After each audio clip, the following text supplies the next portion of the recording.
আসসালামু আলাইকুম প্রিয় চাকরিপ্রার্থী বন্ধুরা। আজ ২৮শে নভেম্বর ২০২৪ প্রতিদিনের প্রকাশিত বিভিন্ন দৈনিক পত্রপত্রিকা থেকে সংরক্ষিত আমাদের আজকের কারেন্ট অ্যাফেয়ার্স। পার্বত্য চট্টগ্রামে কয়টি সংসদীয় আসন রয়েছে? উত্তর হচ্ছে ৩টি।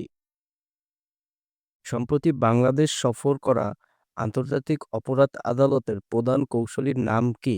উত্তর হচ্ছে করিম আহমেদ খান। এফএও এর হিসেবে বিশ্বের সবচেয়ে বেশি গম উৎপাদনকারী দেশ কোনটি? উত্তর হচ্ছে চীন।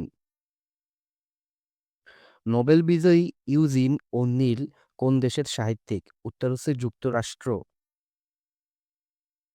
সাম্প্রতিক সময়ে আলোচিত সামাজিক যোগাযোগ মাধ্যম ব্লু স্কাই এর প্রধান নির্বাহী কর্মকর্তা কে? উত্তর হচ্ছে জে গ্রেবার। জিকা ভাইরাস কিসের মাধ্যমে ছড়ায়? উত্তর হচ্ছে এডিস মশা।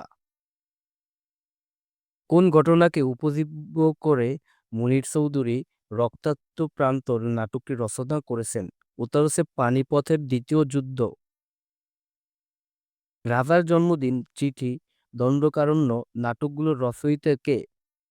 উত্তর হচ্ছে মুনীর চৌধুরী।